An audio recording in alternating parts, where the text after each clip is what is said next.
What's up, meatbags? It's the often imitated, never duplicated Tony EGD. And once again, we're back with another Sturgis Challenge video. That's right. The second video of the Sturgis Challenge. Now, the last time we did this, it was about Tekken and Symphony of the Night. And Sturgis got 179 views on his video. Really, really poor showing. While I got 598 views on my video. So obviously, first round of the Sturgis Challenge went to me. Now, today's video is going to be about Hogwarts Legacy being the best-selling game of 2023. That's right. Sales are through the roof. Now, Sturgis's video on the topic has a whopping 45 views on it. Hopefully, we're going to be able to beat Sturgis at his own game. I'm looking forward to putting that tweet out, letting him know that once again, he has failed the Sturgis Challenge. But let's take a look at this article here from Variety. Hogwarts Legacy sold 22 million copies in 2023. Warner Brothers Discovery Games boss talks year's top-selling title. And what's next? Exclusive interview from Variety about Hogwarts Legacy. I bought it. I played it. It was okay. It's an okay game. If you're really big into Harry Potter, if you're really big into the Hogwarts lore and everything, you're going to like it. There's a lot of little nods to the books, nods to the overall lore of Harry Potter. If you're just someone like me who was never really into, Harry Potter, you just thought, hey, it is an interesting looking game. It's okay. It's pretty decent. It's not great. There's not a lot of variety as far as the houses go. There's 4 different houses, obviously, like in the Harry Potter franchise. You can get sorted into any one of the houses. But there's very little difference in the storytelling being from one house or the other. That was kind of a missed opportunity. There could have been more exclusive content to each house. Building your wand, that's another area where there's a lot of options that don't actually matter, don't mean anything. They could have done something with it, something unique. Different cores give you different upgrades, different abilities. Different types of woods, your length. You get all that options to choose from, and then ultimately none of it really matters. Even using the evil, forbidden magics don't really affect the game overall. It's like a lot of things in the game didn't have a big effect on the overall story, which was a big letdown for Harry Potter. But let's go. Let's read this article. Hogwarts Legacy crossed 22 million copies sold by the end of 2023, with approximately 2 million of those units selling during the December holiday season, according to Warner Brothers Games. But it's not just the units sold that I'm proud of. It's just that it delighted the fans so much. Warner Brothers Interactive Entertainment president David Haddad, whose team also launched the hit title Mortal Kombat 1 last year. Mortal Kombat 1 is a pretty decent game. Again, it's not great. It's not fantastic. It feels a little empty. The roster's a lot smaller than the previous Mortal Kombat. Mortal Kombat 11 has like almost triple the roster of Mortal Kombat 1. Eventually, I'm assuming Mortal Kombat 1's roster will fill out with all the DLC and everything that comes out. But right now, it's a little Spartan. Says it brought Harry Potter to life in a new way for gamers where they could be themselves in this world, in this story. And that's what the team at Avalanche set out to do when they were developing the game. And I think that's really why it resonated so well and remains the best-selling game of the year in the entire industry worldwide. That's a position that's typically held by one of those incumbents sequel games. And we're so proud that we've been able to break into the top ranks. All that controversy surrounding the game probably helped it. People were very upset that Hogwarts was getting a game. All the anti-J.K. Rowling hate, which is ironic because Hogwarts Legacy allows you to be a trans character. There's a trans character in the game that's pretty prominent. Again, you can play as a boy with a female voice that is a boy, or you can mix and match. So you could be a male, a wizard with a female voice and a female pronouns, those things. It's really funny because the crowd that champions Hogwarts Legacy, yes, we've defeated the evil SJWs who wanted to cancel J.K. Rowling. All the things they complained about in Starfield are present in Hogwarts Legacy. It's really funny. It's like a pick and choose outrage, right? You just kind of pick and choose whatever they're mad at. We're mad at them for being mad at. We don't actually pay attention. We're just a bunch of grifters, is what I'm saying. As far as these people who are championing Hogwarts Legacy, it'd be funny because a lot of them are probably going to make videos and they're going to tell you how great Hogwarts Legacy is and how great it is that it made so much money and yay for girl boss J.K. Rowling. Without actually knowing that the game is pro all the things that they're anti. Very funny how that works. But anyway, moving on. From the Avalanche Studio produced the game's February 10th launch through December 31st, the Harry Potter universe AAA game, a higher budget title with more production value than your average game. The Warner Brothers Discovery-owned publisher says Hogwarts Legacy racked up 707 million hours played.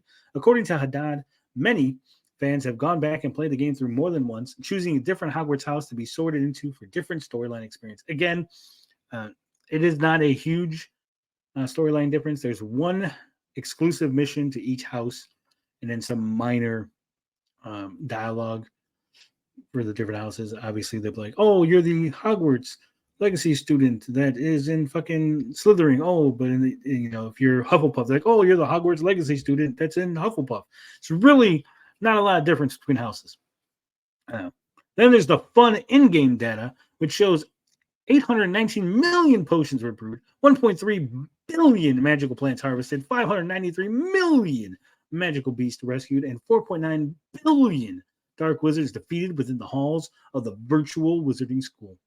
Should have just said Hogwarts. Come on, Variety. Dropping the ball. With all that time and money and magic spent on the game, Haddad and co. are already working on follow-up additions to the Potterverse video game world. Sadly, the game is not getting DLC. That was what people were really hoping for, some DLC, open it up a little more. But that's not happening. They just basically took out some features and they're going to put them in separate games, like the Quidditch that they're going to talk about here. That includes the previously announced title featuring Quidditch, the wizard sport that was left out of Hogwarts Legacy to fans' chagrin, which is currently in the beta testing phase, but also a, quote, series of other things that are currently unannounced and will, quote, will let the fans be part of this world and stories and characters in deeper and deeper ways, Haddad said. Probably a TV series based on Hogwarts Legacy and maybe some virtual reality things.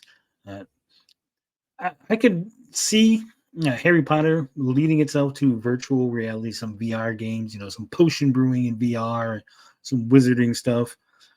Wand waving in VR. That's almost a guarantee, right? At this point. It says, we don't have any particular announcements on exactly how and when the Quidditch game is going to come to the market, but we are working to get it designed in a way just to delight fans. But the Harry Potter games are far from the only focus at Warner Brothers. We're marching orders from on high, namely streaming and gaming chief J.B. Perrette, WBD's CEO David Zaslav, and even CFO Gunnar Wienerfels have been prioritizing Warner Brothers franchises and IPs above all else in the pursuit of global gaming domination. Oh, yeah. Aside from Hogwarts Legacy, the biggest example of that in 2023 was Mortal Kombat 1, which launched September 14th. Haddad says that game released and garnered more players for the franchise across all the studio's available Mortal Kombat games, including mobile games, than they have ever had before in its 30-plus year history. Mortal Kombat 1 was also nominated for Best Fighting Game of the Year at the Game Awards in December. Coming up, Warner Brothers will be launching Suicide Squad Kill the Justice League, which is probably going to bomb. It looks like absolute trash. It looks like it's going to be a live service, nickel and dime you to death type game. I'm not looking forward to that one. Not at all. I was originally, when it was first announced, looked pretty decent. Had a pretty decent concept. But this whole live service thing rubs me the wrong way, which Haddad calls one of our most ambitious projects ever. And the wide release for free-to-play brawler game Multiverses, which was already released, if you remember, but then they claimed it was only an alpha or a beta test, and then they took it back, even though people paid for it. But now they're going to bring it out again. They're going to re-release a game that was already released, which features Warner Brothers' own characters ready to battle. Looking ahead further, the studio has a single-player open-world action Wonder Woman game in the works, as well as games that will be canon additions to James Gunn and Peter Safran's planned relaunch of the DC Universe, which is going to be a disaster. Having games be canon to a cinematic universe is a recipe for disaster. So many people are not going to play the games, but are going to see the movies, right? So you're going to have people that are going to be going to movies that are going to be missing information.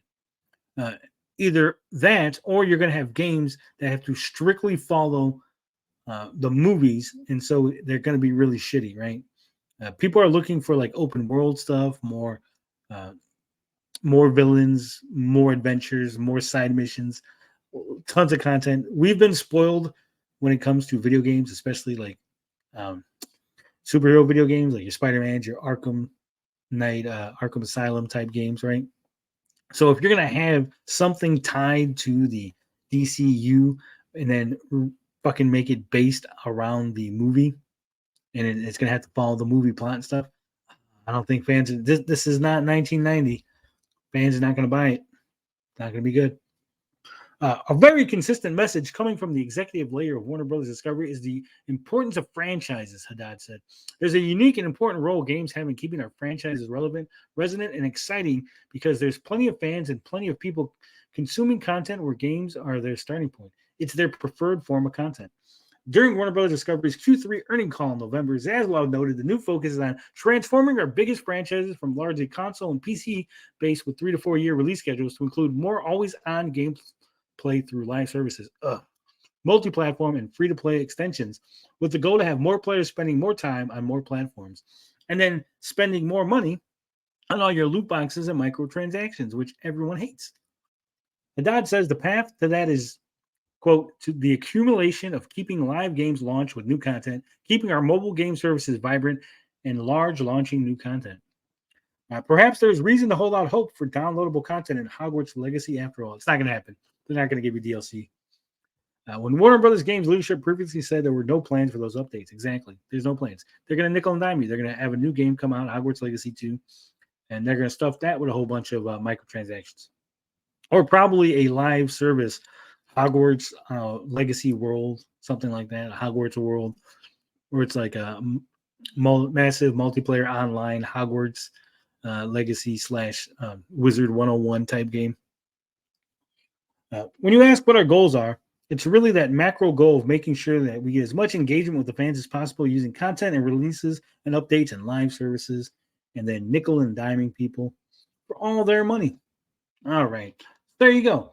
Hogwarts Legacy sold a shit ton of games, 22 million copies. That's fantastic. Like I said, wasn't the best game in my opinion, but hey, people like it, people played it, people bought it. Now, let me know in the comments your thoughts. Have you played Hogwarts Legacy? Did you like it? Did you love it? Are you looking forward to more content? Are you in on all this live service stuff from Warner Brothers? Let me know. But until next time, love, peace, booty grease, and we out this bitch.